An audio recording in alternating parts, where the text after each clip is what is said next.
Hello, you wonderful people, and welcome back to the Blacktown Football Hour podcast. My name is Mark DePoli, and this is episode number, the atomic number of chlorine, the age in which Pele started and scored 2 goals in the 1958 World Cup final, and of course the number of goals that Manchester United have conceded to their arch rivals Liverpool in just their last 4 Premier League outings. Episode number 17 of the Blacktown Football Hour podcast. Thank you for being here. Leave a like if you enjoy and appreciate the research that goes into these intros. Subscribe if you're new, and of course, cue the intro music.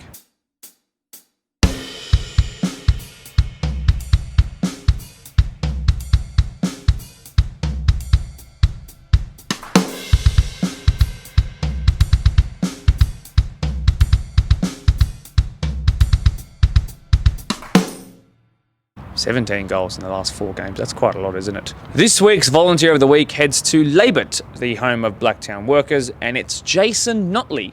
I now speak on behalf of Club President Matt Brown. Jason is a long-serving member of the club and is now also our beloved secretary. Jason not only juggles the management role that he has at Blacktown Workers, but also coaches the under-21s team and is a BDSFA referee. He spends all his time at the fields either setting up, organising the grounds, canteen, and dealing with the issues that need to be attended to come the week ends. The little things mean the most, and Jason does all of these with his worker's heart on his sleeve. Congratulations, Jason. You deserve it. Jason, from the BDSFA to you, thank you. It's a very special week ahead, especially for our representative sides. The Form 2 teams in WPL are facing off at Melita Stadium, that being, of course, Holroyd and Norwest on Sunday. We've got the 2 promoted teams from last year facing off this weekend on Saturday night in the Men's Deploy Premier League 1 match of the round, and timed perfectly speaking of promotion. It's also the weekend that Tigers from the second tier can secure mathematical certainty that they will be going up next year. How amazing is that? I promise you we'll speak to them once that is secured, whether it's this week, next week, or the week after. In terms of this episode, everyone's favourite teams, Prospect and Eastern Creek, of course, make their long-awaited turn. But it's not just that. I actually got them to come in at the same time. So, run it back. They did indeed do.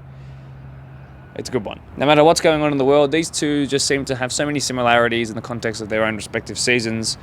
This week is the same. So, if you like seeing 2 teams on at the same time, don't forget to leave a like down below. Crossing to Sunday, and of course, as mentioned, Holroyd versus Norwest, Granville v Hills, best form in the comp versus second best form in the comp. I'm very, very keen for that. Holroyd took time out of their bonding session, which was at their local RSL, and featured a ton of talented players who finally got to make their own respective debuts on the podcast. Norwest came out firing, basically talking about doing what Castle Hill United did just this weekend gone by and breaking into the mayhem that is the top 4. It's all happening.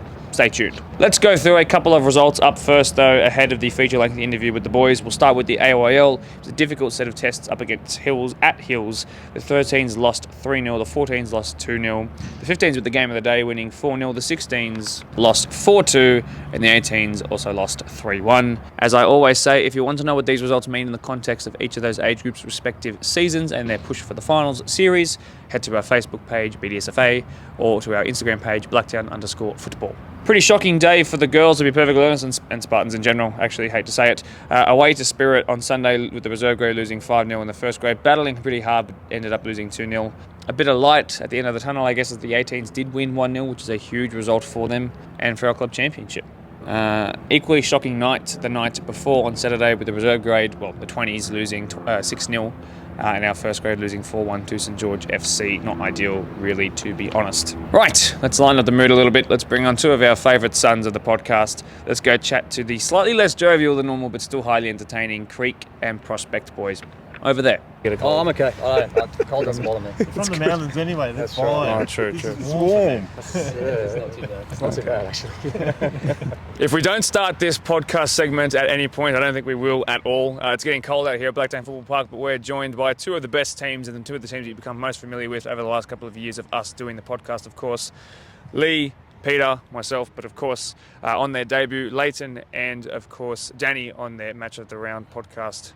First appearance. Great to have you guys ahead of the match of the round this weekend. The 2 promoted teams from 2022 up to this year, the First Division. I'm so excited to speak to them at the same time. let's get right into the question. So, the prospect, you've got the microphone with you. We've had an enthralling couple of games, actually more than a couple, multiple games between you guys in the last couple of years since you guys joined the comp in the middle of COVID, basically. 2023 in particular has seen a 7-goal thriller go your way, of course, 4-3. It's been an up and down season at times with the both of you. There have been spells of good form, there have been spells of bad form as well. Contextually, we come into this game with both teams very much needing a win for the sake of sort of what you want to achieve this season, which is finishing in sort of those top 5 spots. So both teams really need something out of this. It's not a case of the loser can come away smiling. I want to start with prospect. The last time I spoke to you was just before the match of the round game against Ropes, which was a great win for you guys.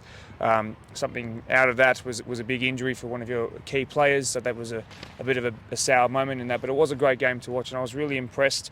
But since then it's been a little bit tougher.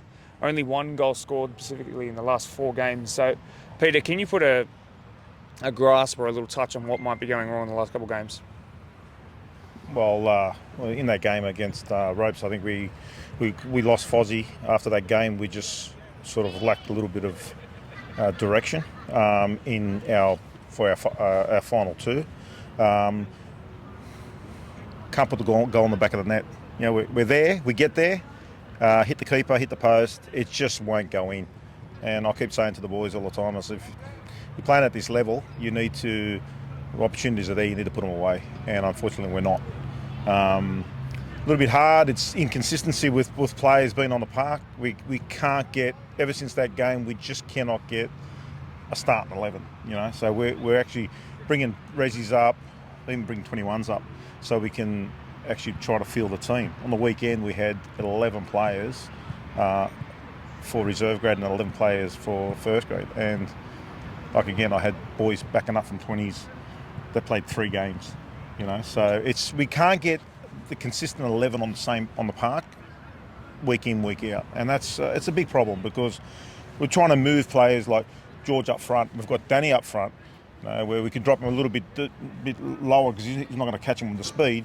Can't put George up front. We push him to the right. It's a little bit. It's hard if we don't have the consistent plays there. You know what I mean? So Rezzies. Obviously, Rezzies are going great. They're going all right. They're running third, but we're getting consistent players in those key positions all the time. You guys both have spoken about them, particularly when Mitch was on with Liam and Joe a couple of weeks ago, spoke about moments and that you get less moments in a game to win it, and they tend to be more clinical when you're in the first division, so you've got to be careful when protecting your own moments as well. So that's what it does come down to, and I can understand how difficult it is. Lee, just quickly while the microphone's on this side of the group, last time that we had you on, you were injured. Are you feeling better now? How long have you been back for? I am back, yeah. I do feel better. I feel old. I'll put it. I feel old coming against some of these guys. They're quick. They move around a lot. So it was tough. If I could probably have a couple more weeks off, I would have. But losing Fozzie was huge for us. You guys probably know Fozzie and myself run the team. We lead the team as best as we can, and it's terrible what happened with Fozzie and his injury, and we wish him all the best. But I thought it was right to come back. Look, I wasn't too far off, but as Chucky just said, we're not getting the same 11 on the park at the moment. The back line's been inconsistent with who's lining up. Our 3 guys in the middle haven't been the same players each week, so that's tough because you feel like you're starting all over again. And that comes down to 2 things for me. It's discipline. We've had a few suspensions and whatnot, and injuries. So every team gets injuries. That's parcel of football. But I think we've had some serious ones this year. We've lost Nico now for the whole year, and Shags has been out. So and obviously Fozzie now. So some big losses for us. But we've just got to keep fighting and just keep at it. And don't give up until the end. So For sure. And Chucky, that's a new one, by the way, so I can add that to my vocabulary. Now, before, as you might know, I tend to test people when they come on the podcast, as you might have seen glimpses in years gone by. But before I start testing you, I'd just like to actually sing your praises just a little bit. So, yes, you've been in this sort of space with Eastern Creek for a while, and when you guys were back in the Blue Mountains, as we spoke about, in years gone by. But I think as your first official season, having just been promoted up into the first tier, taking the keys of the entire entity, I've been very impressed with what I've seen. I'd just like to say congratulations. What have you sort of instilled change-wise, stylistically on the pitch or off of the pitch? What have you sort of put in, and how have the boys responded, do you say? Actually, some of the changes we actually started last year. The back end of the season, probably the last third of last season through to the finals, sort of changed the style of what we wanted to play back then. So there's not actually a lot been changed, and on the training paddocks throughout the year, it was always me doing the sessions anyway. So I suppose the changes this year was more about the playing roster. And how we could bring those new guys into our group. Now we've got a pretty tight-knit group. I know that's the same for nearly every team, so I know that's standard. But we do have a tight group, and it was probably that change, getting some new players in, some freshening up. We were all last year. I'd probably say we were probably one of the older squads going around, and we needed to freshen up there. Not that we want to lose those guys, but the hard calls had to be made.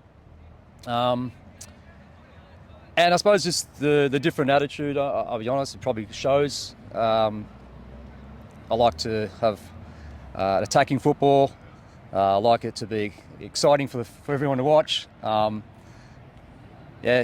Turns you grey, but hey, otherwise what are we doing here on the weekends, right? So, and that's pretty much it. Yeah, you've got to find a way to keep yourself warm by celebrating many goals on the sideline, certainly, even if it goes in your own net sometimes. But the attacking football that you guys do play, and I'm glad you touched on it there, and it's not just me who sees it, but I've been very impressed with what I've seen, and just making games entertaining is good. I'll get you to pass to your son. Again, welcome to the podcast, Leighton. Didn't get to watch you last time in the match of the round because you were off injured that time, so much like Lee. So are you feeling better as well? Yeah, slowly, I guess. I'm back. I played a full 90 on the weekend, which was good. I'm still hurting from it. But yeah, hopefully I can get back to fitness like in the next couple of games. I just can't get a clean run at the moment. I'm in for bloody 3 weeks. I'm in for 3 weeks, out for 4. So, but yeah.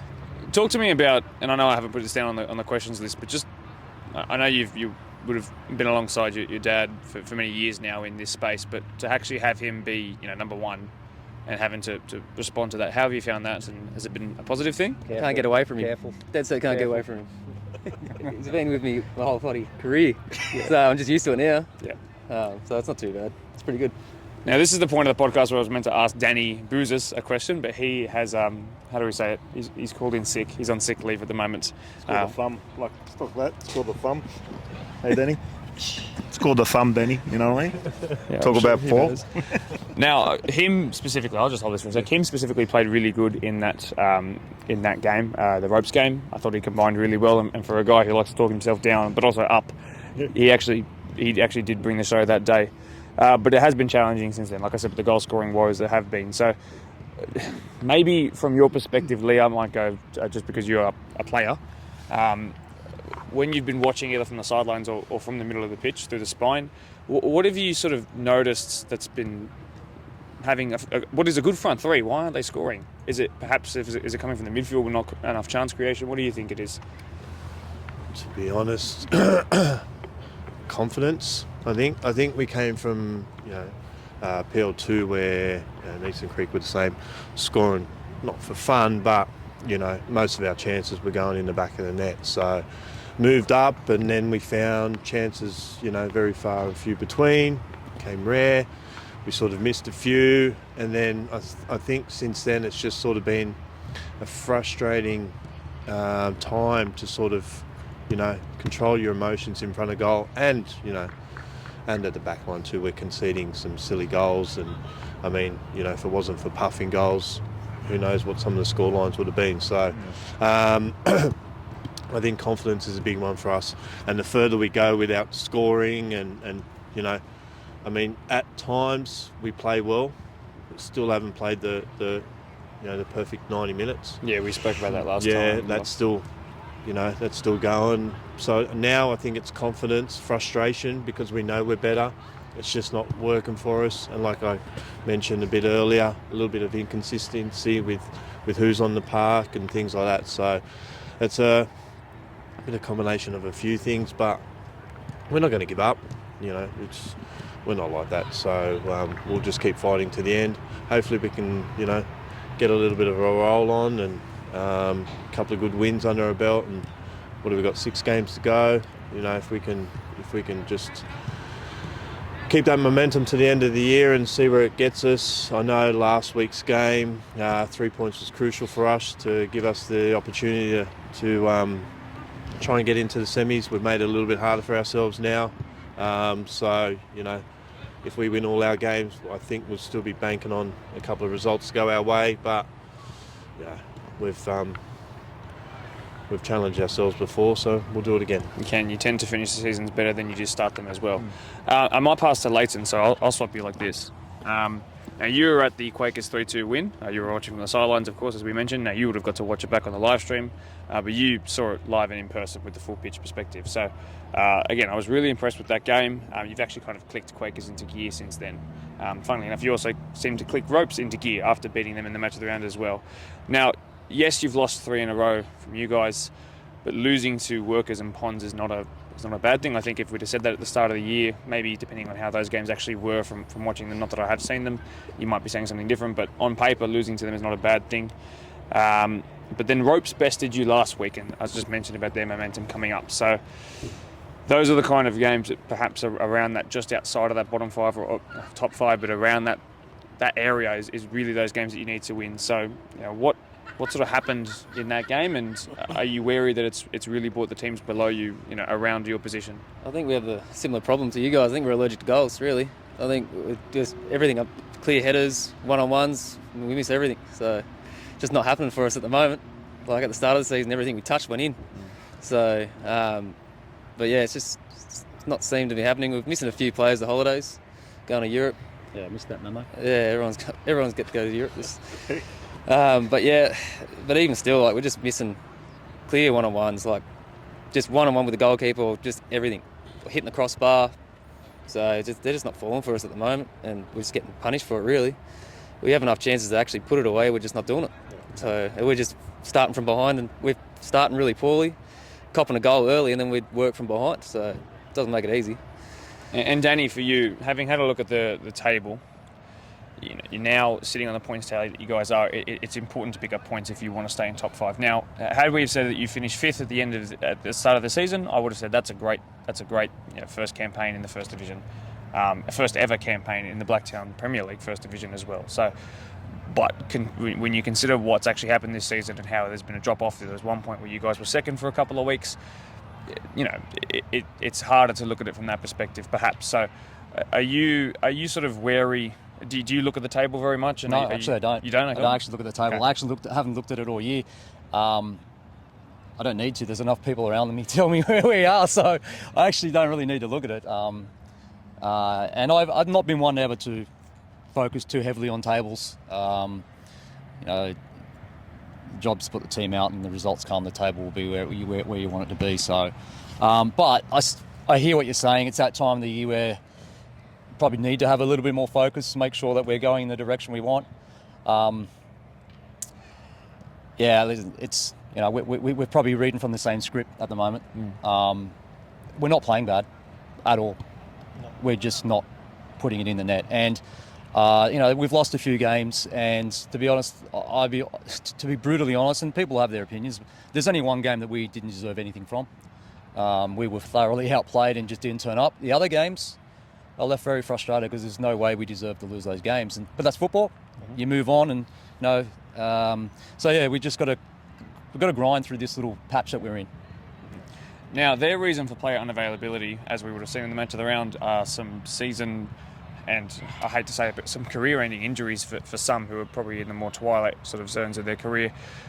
When I had you guys on here last time, and again, you might not have seen this, but basically, I remember Liam joking about going away, this and that. Is it quite literally one of the reasons why you are struggling is because players have actually planned to miss parts of the season? Because I haven't quite heard that one before. Well, like I said, it's I missed the memo. I think we had 4 at one stage, all overseas. One of them's gone for. I think if we make finals, he might be back. So, I think last game against Ropes, I think we had across the 2 grades we had 9 or 10 players unavailable. And I don't care what you are or who you are, it really hurts you. So, well, we fight. Players will turn up and that, and it doesn't help when Spuds or Liam's sending this pictures of his tan legs and his budgie smugglers from overseas. That sort of makes it a bit harder to turn up on the weekend as well. But we're getting rained on. So but it is what it is. It is what it is. It is what it is. So you don't win, you just move on. It's not a bad perspective to have, but it is certainly the first time I've heard that players did book in the middle of the season, but I guess it is summertime overseas. That's it. It is understandable. At the end of the day, this is not the A-League, the Champions League, the World Cup. This is local football, which at the end of the day, it is more important, but to some it's not. Now, I've done some research backwards. I'll get you to pass the mic this way. I've done some research across the last couple of years. So there's been 8 matches between you guys in all competitions, between Eastern Creek and Prospect.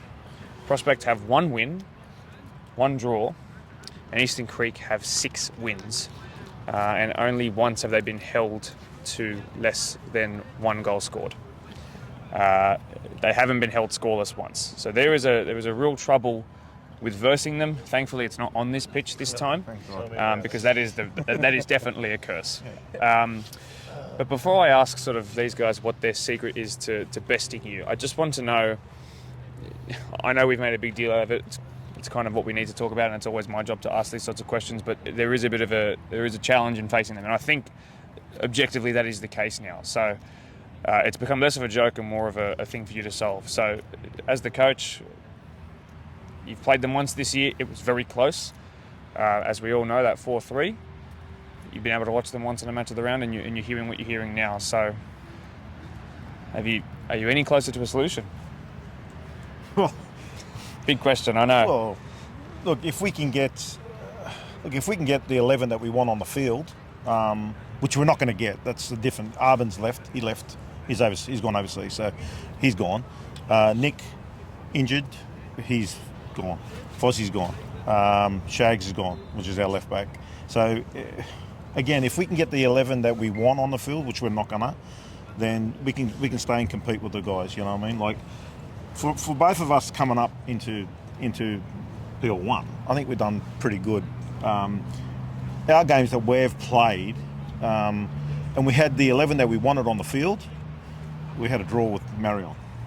So, but we have never had that same team again all the way through the season. Probably against Ropes, maybe close without Nick.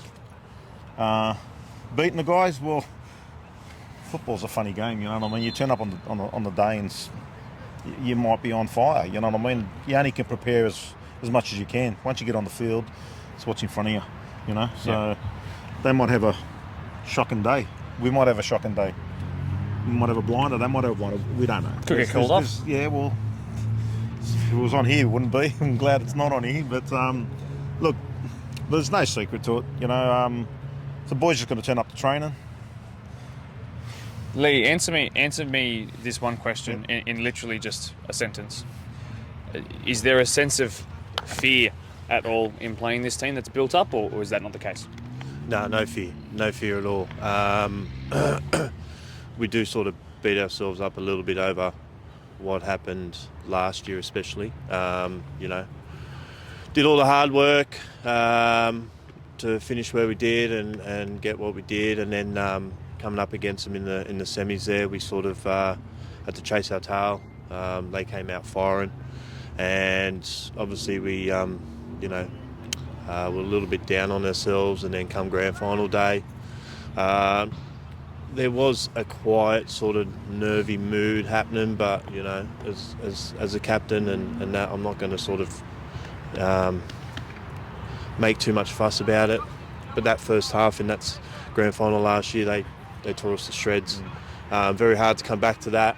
You know, it's deflating in front of your family and friends and things like that. But we owe it to ourselves to try and get 3 points off these guys. You know, I think, you know, listening to the guys now, probably, you know, we've got a good opportunity to do so.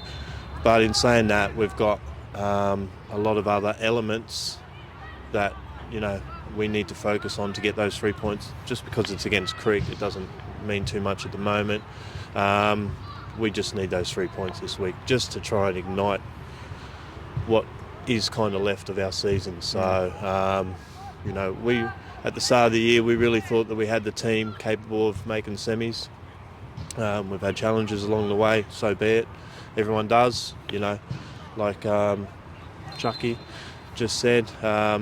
You know, Mariong, that first game, you know, we took them to the end there, and even a couple of weeks ago when we played Mariong, the first half was probably the best half of football we've played in 2 years. You know, it was 0-0 at half time. We had our chances again, where we speak about not putting those chances away, and then they just ran over us in the second half. But yeah, we've just got to try and start our season, what's left of it this week. So, but like I said, it comes up against Creek, and yeah, there's a bit of history there. Great bunch of lads, and we don't leave anything on. You know, whatever's left in the tank, we'll leave it out there, and hopefully we can get something from it this week. So. For sure. It's actually a very brilliant answer, and well said. And thank you for touching on. No, it's okay. It was just a long sentence, lots of commas and hyphens and stuff. But I think just to touch on, thank you for being honest about what it means to lose a grand final. It's not easy to talk about, as much as we like to make it jovial, and I'm sure you guys celebrated afterwards for the entire season as a whole. But to speak openly and honestly about that, I think is very brave. So I do appreciate that. You make for good content, Lee, trust me. Now, as I flip to you guys, 2021, 2022, now into 2023, it's a fantastic record you hold, and history tends to be a good indicator of the future. And the 7 points between the two sides right now on the table would suggest something. Not that you would note the points difference, because I know you don't look, but there it is. So what have you observed over the last couple of years, and what have you experienced from the one game that you've been in charge of against these guys? That, you know, what's the secret to besting them? Actually, I was lucky enough to do the semi-final last year, so that was the first That's game. right. So, Yes. Forgive me. That's right. Testing you, see. I think, to be honest, you know, I can't speak on behalf of the playing group, but I would think that, you know, we've been in that comp, those 2 years together, you know, even though it was interrupted, and it was very clear at the beginning that Prospect were the benchmark. So I think we lift. You know, we enjoy playing against Prospect. We enjoy them because it's a battle on the field, but after the field we can shake hands and have a good joke and a good, you know, laugh. And you don't get that with every squad. So I think we enjoy the game. And maybe in that sense, at times we've been lucky enough to bring the best out of the players, and there's no secret. There's no secret to it. We bring out the best of them, they bring out the worst. So, Kind of like this pitch. so, like, yeah, that's pretty much it. There is no magic. We just turn up. We look forward to it. We enjoy it, and you know, we know after the game there's no hard feelings, and we can have a good chat wherever we meet. So it's good. Yeah, very good. You mentioned at the start that you can't speak on behalf of the players. So, Leighton, do you feel that rise whenever you tend to play against these guys? Is there a sense of this is a big occasion? Let's meet them at the front. Not really. Okay. It's like it's just another game at the end of the day, but it is always a good game. It's always a good game between us. It's hard to say because on the field it gets real. Like last game, we probably got lucky in the end. Yeah, I think we really probably got really lucky with that 4-3 win. They were coming for us real hard towards the end. I think given another 10-15, they would have caught us. So I think this time's going to be the same as well. I think they're very dangerous on the counter-attack. They're fast, they're physical, so it'll be a good game. I think they're going to really come for us this time, which I would too if I got done like that. So, but yeah, it'll be a good match. I'm quite excited for it. So. Yeah, me too. I'll pass this way. So one thing I always ask teams that are sort of in this position now where they can still make finals, but you know it's a bit contentious, and I gauge you know their confidence and their belief in themselves on sort of how they answer it and their delivery of the answer. So this is the opportunity to test that of Prospect. It's not something I've asked you before in this sort of way. So you're a team right now in first grade on 10 points. Like you said, the reserve grade team is doing really well. So that actually could become quite beneficial towards the end of the season if it does come to that. But it's while it's not mathematically impossible, it's unlikely you'll go back down. I just want to know, have there been conversations about looking downwards and saying we don't want to be there, or has the thought process remained about looking upwards and yes, we can still make finals? Because as I always say, there is a difference between the mentality of we are surviving versus we are trying to achieve X, Y, and Z. So what kind of conversations have you been happening specifically in recent weeks about the future of the rest of this season? Well, look, the boys haven't given up. They know that. They go out there and give 100% every game. There's no, all right, they would just go out and just kick the ball around, just go have another game. They're there to win the game. It happens, it happens. They're trying their best, I mean, you see George Marker, who is very frustrated at the moment. I actually gave him a bit of a run, 10, 15 minutes in reserve grade and scored a goal, and he was over the moon. And the frustration's there that he can't put the ball in the back of the net, It's not because he's not getting in those positions. He's getting his one-on-ones with the keepers. He can't put it in the back of the net. They're not giving up. Mathematically, if we can make semis, we're going to do whatever we possibly can to get there. I mean, that's the whole aim of the game is to play and play semi-finals. So the boys haven't given up, and we won't give up. As for next year, we're looking to get, obviously, each club's going to try to recruit new players, which we have, and we have done pretty good. The players that have come in, Vicente and Francis, have been pretty good for us. But look, yeah, we're not giving up, and we won't. We'll go to the end. Okay. And it is what it is. Yeah, very good. No, it's not a bad way to put it, especially when you're sort of not scrambling for points desperately, is what I'm trying to say. Craig, I'll pass to you right now. Now, just in case you've never watched the show before, it is my job to ask these difficult questions, but please understand, I really do enjoy you guys as a high-scoring team as much as I enjoy Prospect and any other team. A team that goes for it and makes games entertaining is not only great for what I do, but also great for my enjoyment of the game. But I do have to ask, if points do keep being dropped in games and you do drop out of the finals spots, I want to know, this kind of goes back to what we were saying about 10 minutes ago, but would you then view this season as kind of like what Arsenal have had this year in the Premier League as a... Sorry. Yeah, Are we all Arsenal fans, are we? Yeah. So we're all going... No, you're not? Liverpool? Yeah, of course. Yeah. No, not me. Who do you... Say it. City. Oh, really? City. Okay. Long time though. Long time. When we were back in Main Road, I was still supporting. Oh, wow. Okay. So it's not a new one. Okay. I believe you now. Yeah. So, look, would you view this season, if you do drop out of finals, as a failure, or would you look at it as we've had a very easy, safe ride and we are comfortable from the bottom, and next year, if we can find that commitment, now that everyone's had their holidays, because every single person of sort of our age group is going overseas at the moment, once we get through that blip, it'll be okay. I think if we don't make the semis, I'd probably review it as an opportunity missed. Okay, that's a good way to put it. Let's be honest. Every team starts the season out trying to make semis. That's the given, right? So, on the side note, obviously for us it was to make sure we're established and we aren't going back down. I think we ticked that box fairly early on, and then from there on, we wanted to finish as high as we possibly can. And so, whilst it won't be shattering, it'll be definitely an opportunity that we've missed.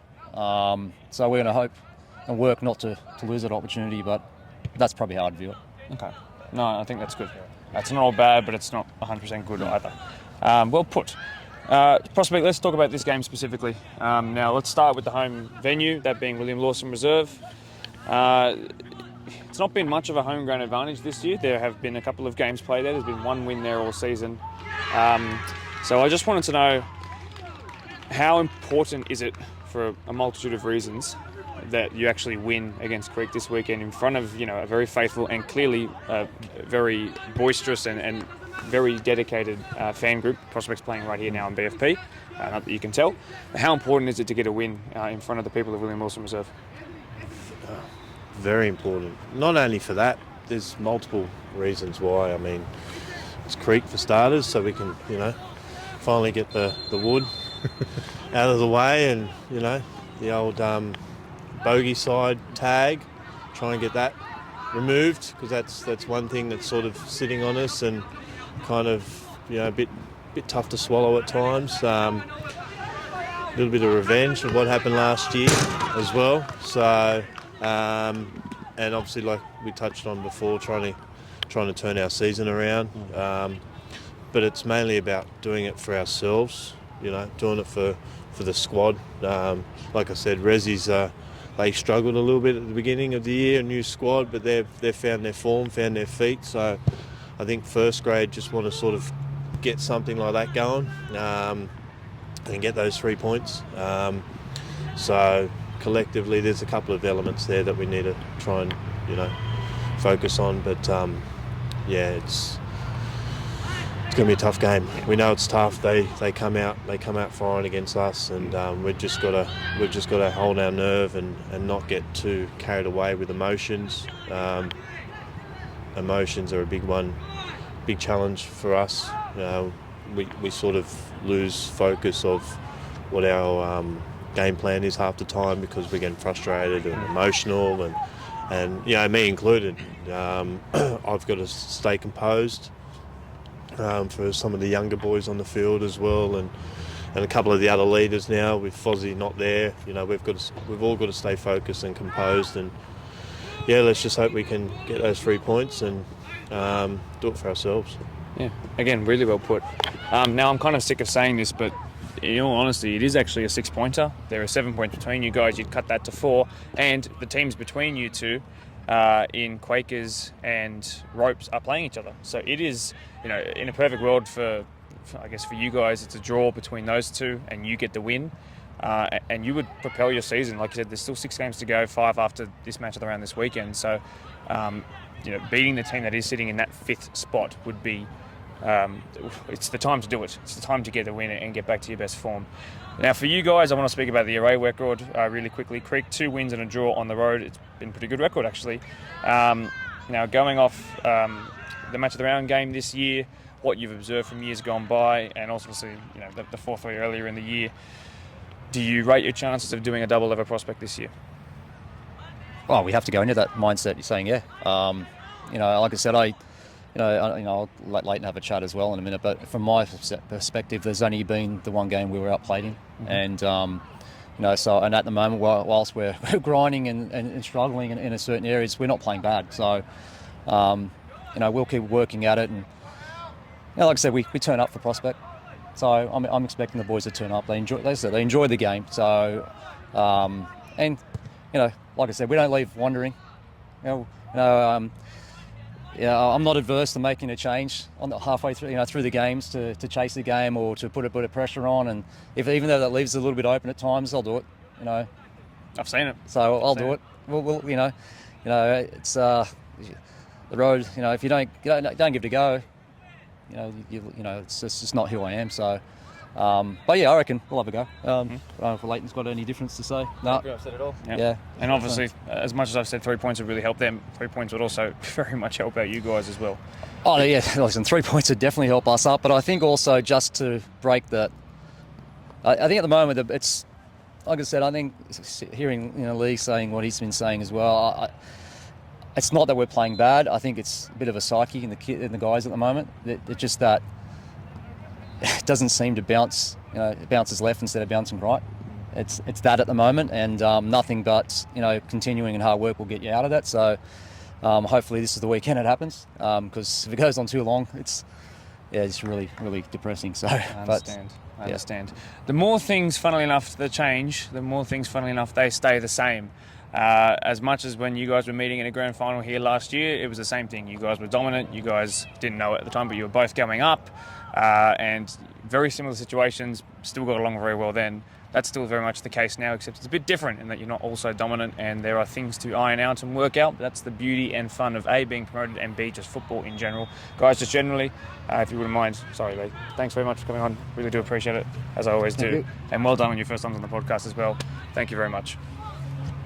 Thanks, guys. Thank you. Welcome back. Leave a like for Lee Dryland's long-winded answers and for Leighton's cool beanie. Some more results will stick with the Deploy Premier League. In the second tier, St Pat's and Spurs were held to a stalemate. Quakers lined up a date with promotion after beating Mincho 5-1, which was certainly aided by the fact that Polonia and Oakville tied 1-1 at Colby. In the first division, Quakers have pulled themselves out of their little rut, getting revenge on River with a 6-0 win, which must feel really good after the last time they met, which was at this venue in the match of the round, as you might know. Ropes continue marching on with a 2-0 win against Creek, as you would have heard. Workers put 4 unanswered on prospects as they continue to improve do Blacktown Workers, and the grand final replay between Ponds and Doonside ended tied at 1 apiece. While Mariong in the Alex Moy Memorial Cup match of the round finished 1-0 to the side in green and black. Let's analyse that game just a little bit. It was a link-up that started with one of the most monstrous throw-ins I've seen in my entire life. The diminutive Lord Darko picked it up and just out of nowhere sent this down the line into the middle of next week and beyond. Mubarak Saeed picked it up perfectly against a Park Lee defence that was not ready to cope with this, and made amends certainly for his penalty miss in the opening 20 minutes of the game, fizzing it into Rivaldo on his match of the round return in green colours, bangs it past the keeper.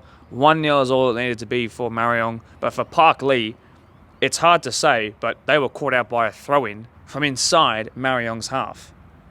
That's the standard, and Mariong will find a way to always win. Up next, it's Holroyd in the middle of their bonding dinner at their local RSL. Enjoy.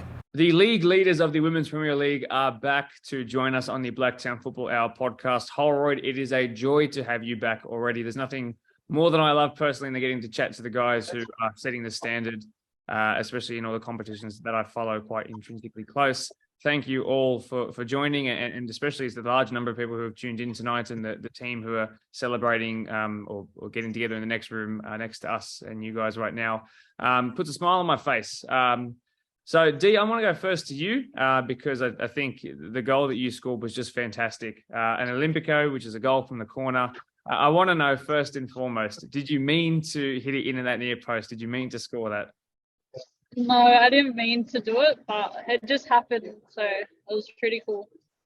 Yeah. Now, you spoke to me about having scored and assisted so many this season, but particularly assisting from set pieces. So, is that something you're used to? Is knocking up some goals and assists from the corners? Is that something you've done for many years now?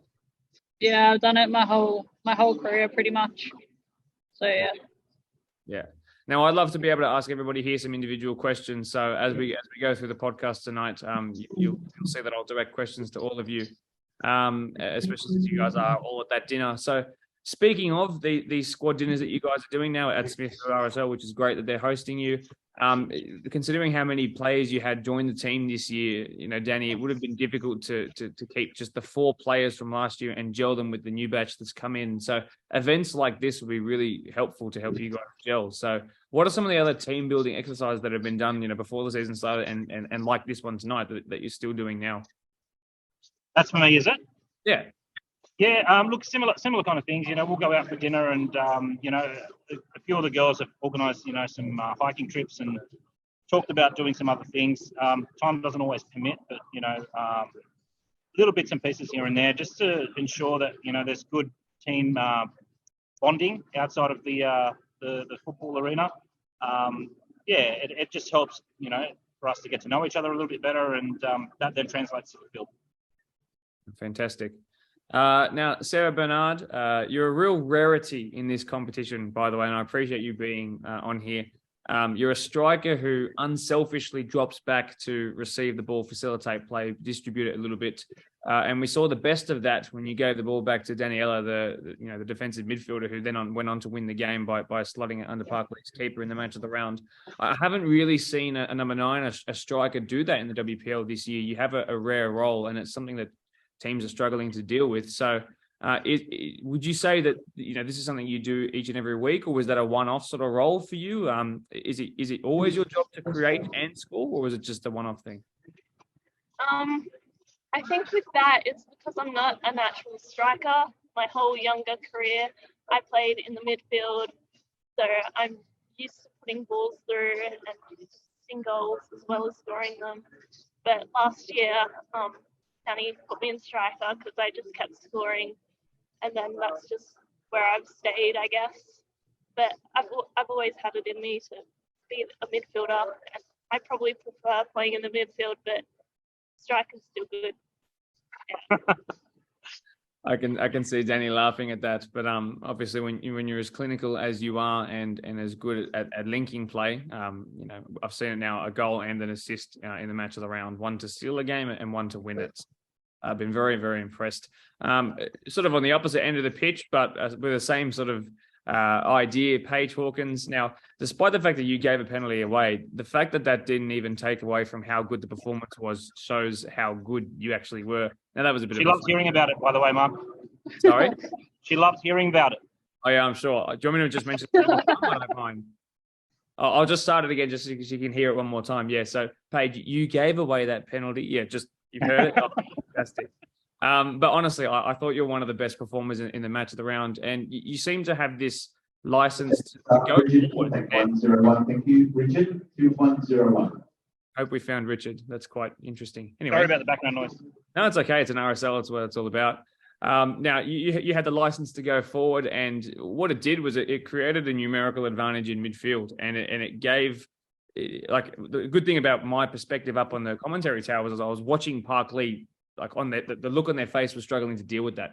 And very often when you did that, you would either take the ball yourself or just literally pull someone away and you would advance every time. Now, you can't do it every time because eventually you get counted and that'll kill you. But when you were very selective about it and it worked. So are you actually naturally a centre back, or are you more of a fullback who tends to who's hit the byline in years gone by? Like, what is it? Because it's so rare. I think when I was a kid, I used to play centre midfield. And then as an adult, I've always been put in the centre back position, but I just like to run, I guess. So I sort of naturally try to drive full forward if I get the opportunity. Okay. So, Danny, if I think about it like this, let's think of the spine. You've got a 9 who drops. I saw Daniela, who's the 6, again, in that spine, push forward to score the winner. And you've got a centre back who also likes to push forward. So your spine is, as much as this is what I like to say about my spine, maybe in 50 years, is very fluid and flexible, and it works fantastic. And it's rare, and it's probably beyond sort of this level. It's not something we've seen, and there's a reason why you are clear at the top of the table and beating teams the way you guys are. So have you spoken specifically with these players about doing that sort of thing, or has this just sort of, did you notice it perhaps in the trials when you were getting players in? How did this come about, this play style? No, we definitely haven't spoken about it. It just kind of seems to be the natural way they play. And I facilitate it. I let that happen because it's actually, it's quite nice to watch sometimes, when they do these things and they just automatically cover each other. And when one pushes forward, one drops back. And we have the ability to do that with a number of players. So it's worked for us so far. And yeah, we'll keep it unpredictable moving forward. Let's stick with you, Danny. I want to do a bit of a throwback ahead of this weekend's match, the round up against Norwest, a 4-0 win. And when I asked Norwest about this, as respectfully as I can say it, that they didn't want to sort of talk about it too much because it was pretty resounding, which is a phrase I'm using quite a lot to describe you guys at this point. So was that match as easy, Danny, as the scoreline sort of hints that it was? I wouldn't say it was easy, but I did mention to you in previous podcasts that it was definitely the most complete performance that I think we've played in terms of a full 90 minutes. They weren't easy, though. I've said it and I keep saying it, there are no easy teams in this comp. Every game we have to work hard to get a result. And judging by their last 3 wins against good opposition, they're not going to be easy beats again. So we're going to have to work very hard to get a result, but they're definitely heading in the right direction themselves. Whoever wants to step up, by the way, I know you haven't had this question presented to you, whether it's Dee or Paige or Sarah. Do any of you sort of remember anything about that 4-0 win and sort of stylistically what they were like? Maybe, Dee, did you get on the score sheet, for example? Sarah, perhaps? I don't think I got on the score sheet, but I'm pretty sure I assisted Sarah. Okay. Yeah. That sounds right, Sarah. Yeah. I used to play with a lot of girls on the Norwest team a couple of years ago, so I kind of know their style of play a bit. But did you celebrate? Did you celebrate maniacally in front of them just to rub it in, or did you? No, never. Now, Danny, I'll throw it back to you. Norwest come into this game, as you said at the end of your previous answer, off the back of 3 really impressive wins. Funnily enough, if you are an avid watcher of the podcast, they went into their first match of the round live stream in a similar sort of momentum, and it kind of bugged them when they did lose to Park Lee in that match of the round. They're back in their groove now. Now, as you'd also all be very, very aware now, the top 3 that we've had since about round 2 is broken up. It's mayhem and chaos. And, you know, I'm sure you saw me promote one of the WPL branded podcasts as a 3-horse race. It's very much not that now. It's probably a 7 or 8 horse race for the top 4. Not really for the title, though, because you're the one team that's sort of stayed consistent. That is the one certainty, I guess you could say. Now, Norwest are acutely aware that if they pull off a shock win, they could very well crack into the top 4. And we're getting to the point of the season where teams are starting to find their peak, whereas you guys have been pretty strong throughout the entire thing. Norwest, off the back of their last 3 games, certainly one of those teams peaking. Has it crossed your mind that they probably have more motivation to win this game than you guys, because you're pretty close to mathematically wrapping things up? So has it crossed your mind that there's a bit more motivation for them because of how the top 3 has been broken into now? And have you thought about that? Mark, when you talk about motivation, no one has more motivation than my girls. I'm telling you now. Whether they're on top or down the bottom, just every game they go into, they're so hungry to win.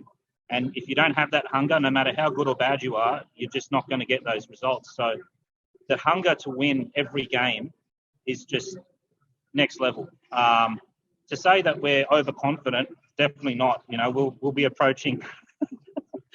I apologise. We've got. Come join us. Come. We've got our goalkeeper making some funny faces in the background, but this is Jacinta. Hello. But yeah, look, we don't approach any games. You know, not prepared, I suppose. You know, every game we have to be there and be ready to play. I've forgotten the question now because Jacinta was distracting me. Just about motivation, and you answered it perfectly. And while Jacinta, do you tend to get bored in games when you're not getting tested? I love it. It's the best position in the world. No, our team's really good. And even just watching from afar is pretty nice. But something I haven't done in previous soccer games was sort of being included in the whole like backward passing and all that stuff. So it's nice to be like when defense comes on the ready. And these girls, like, I love my defense line. Because I just trust every decision they make. They're so talented. But yeah, it's fun regardless. Very good. Yeah, very good. Now, just because you haven't spoken in a little while, Paige, look, I know you gave a penalty away, but I just want to reiterate the point that Danny made about motivation. So I know you guys were kind of laughing awkwardly at that because there's not much other reaction you can have, but does it feel that way that you go into each game and even though you guys are winning so often, you still want to win each one? Oh yeah, absolutely. Like, I've never had an undefeated season, so that would be the aim, of course. Yep, absolutely. That's perfectly what I want to hear. Now let's wrap things up. So look, I just on that final sort of point that I mentioned in 2 questions ago about peaking at the right time.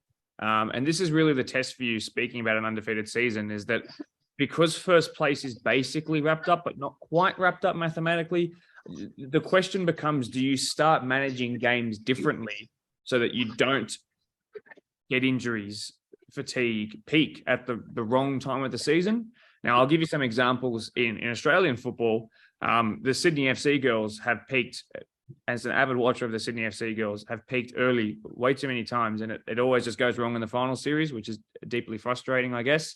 But they finally broke that sort of duct this year. And on the boys' side of things in the A-League, Melbourne City sort of didn't peak at the right time either, but that was also down to a change of coach. You're sticking around, which is great. But the examples are real when it does come to final series and, you know, close to home. And it's not that much different whether it's that level or it's what we have here, which is a better comp anyway. So how do you, now that you are so close to securing first, how are you actually going to manage these next couple of games once that first place is secured? Is that for me? Yes. Yep. How are we going to manage it? Look, very similar to the way we've managed the first lot of games. We didn't take our foot off the accelerator, and we don't plan on doing that in the second half of the season. So we'll continue doing what we're doing. It's working for us so far. So as I say, if it's not broken, don't fix it. It's been successful for us thus far. You know, one thing that is going against us at the moment is we do have a few injuries. We haven't really been able to field our top side. So hopefully, come end of the season, we'll have our full side back, our top players back, and we'll be able to even improve on what we've been doing. Oh, fantastic to hear. And I hope those girls are okay and they're back soon, because injuries has been a sentence that I've heard used too many times throughout these match throughout interviews. Dee, Danny, Sarah Bernard, and of course Paige Hawkins, thanks very much for being here, Paige, especially since you gave away that penalty. I really do appreciate it. It is really good, and I don't want to keep you too long from your dinner because I know how important it is. But again, standard setters at the moment, and really impressed with what I've seen. So thank you for being on the podcast and taking time out of your night tonight. And good luck this weekend. Thank you so much, and sorry about the noise. Okay, all good. See you then. Thank you. Yeah. Welcome back. Last batch of results now with the WPL as mentioned, and we have to talk about a huge win for Norwest. 4-3 over Kellyville in a mightily fun game that broke open the top 4 race. Holroyd too good for Wednesday, winning 3-0. Quakers beat Parkley to make things fun and getting their revenge for their first meeting in the match of the round, which was here, where they couldn't find all 3 points, winning 3-1 in that one. While in the match of the round, Castle Hill jumped up to second place with a 1-0 win over Marion here at BFP on a cold Sunday afternoon. Let's analyse. In a game where both teams in truth struggled to create any real opportunities, it was Castle Hill that finally found it about 20 minutes after the restart. This ball was put in behind the Marion defence, who were caught lacking for just a moment. Rebecca Swan latched onto it from what seemed like 50 yards away, somehow getting to the ball first. A bit of a kerfuffle in the box with no team able to put their foot on the ball towards goal or to just clear it. Ended up being Claire Watt who picked it up. Surprise, surprise, simple toe poke finish. 1-0 is all they needed, and they're up into second now. Claire Watt, I'm not surprised that she has another goal. The Golden Boot race heating up as much as it is the top 4 race. Right, let's go chat to Norwest. Let's see how much talk they want to talk. It's quite a lot, I'll let you know. Enjoy. It's been a little while since we've had Norwest on the podcast, but I'm delighted to say that they are back. I'm joined by Trent and Katie once again from the high-flying side from the Hills Association. It's fantastic to have you guys back. I want to start with the freshest thing in your mind, an incredible 4-3 win over Kellyville. First and foremost, congratulations. That's a huge result. It's 3 wins on the bounce for you guys, and you're in some of the best form in the comp from the last 3 and 5 games, depending on how you look at dribble. So again, congratulations. Take me through that game. I want to know who scored the first goal, the second, all the way through to the 7th.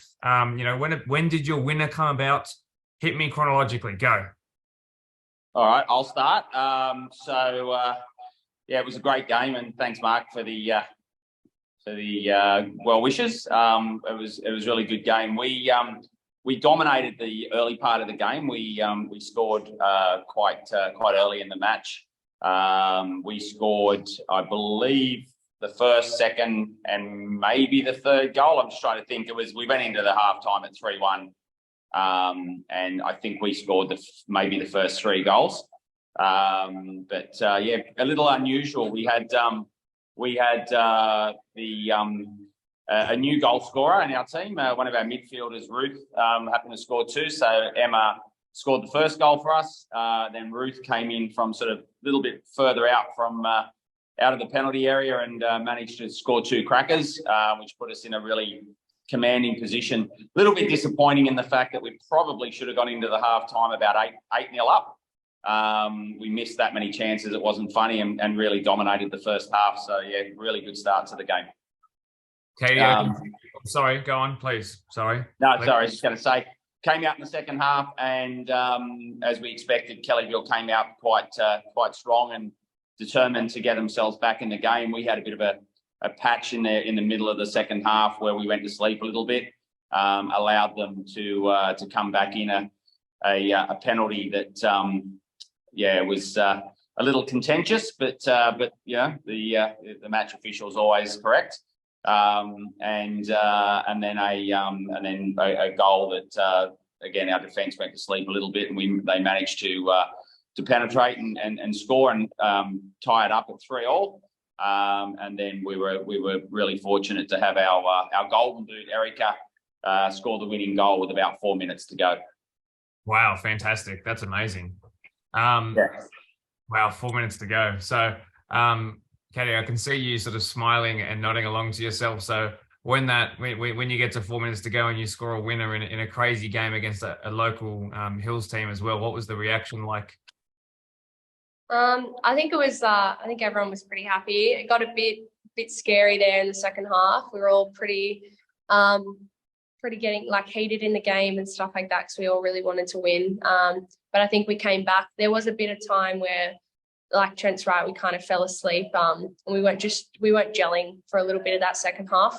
But then I think we calmed down, like came back together and just put it together, and we scored a goal. So it was worth it.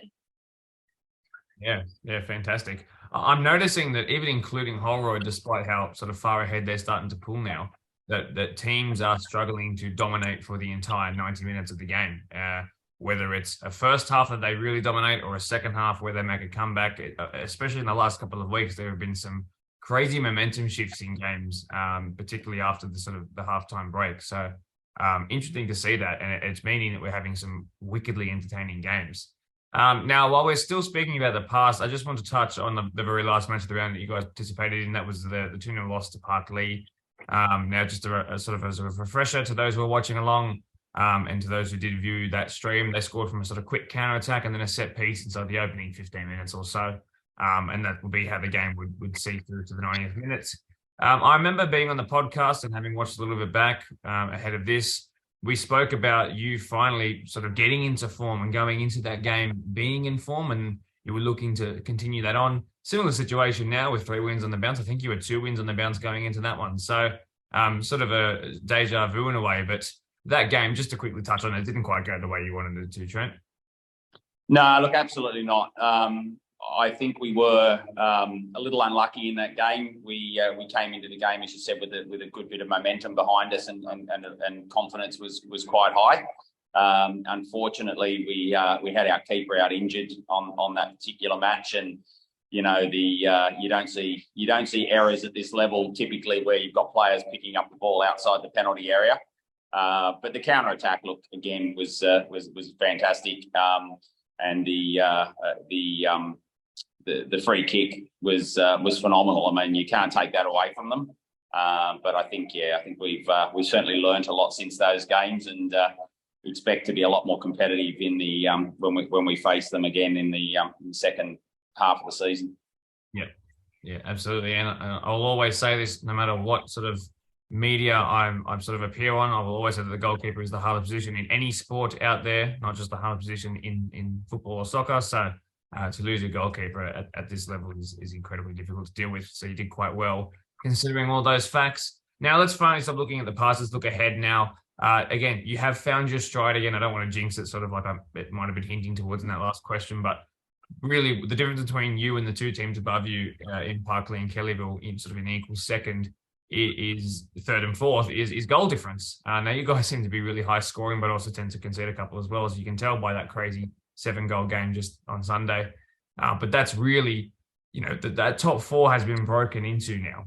It is wide open, and the sort of proverbial top 3 that we had, a couple of weeks ago, it is cracked wide open. Now, I want to ask you, Katie, I'll go straight to you. Considering that you're on equal points, the 2 teams who are the 2 teams, is that top 4 now completely in your hands if you want to take it and grasp it and finish up there? Yeah, I think if we focus enough, we can definitely stay there and progress if we would love to, obviously. And I think that's definitely in our heads, that we want to move forward and continue winning games if we can. And as well, trying not to concede is something that I think we need to focus on as well. But yeah, I think I'm really excited about it. It's good to see that we've moved up, and getting a few games under our belt, some wins has really, I guess, improved a bit of momentum and some just energy in the team. So I think the next few games should be really interesting. Talk to me about just that last phrase there, Trent, sort of energy in the team. Is that a tangible thing that you're noticing in the last 2-3 weeks or so, that the mood is lifting and sort of spirits are a bit high, maybe willingness to train in the freezing cold is becoming a bit easier? Yeah, absolutely. Look, I think like a lot of the teams in the competition, and you mentioned before about how close a lot of these games are coming. You know, certainly we've all gelled. We brought a number of girls that came in new to the squad this year, and I think that's been a massive plus for us in getting those girls really well connected. We've got a fantastic culture. The girls absolutely love playing in the team. But yeah, when you have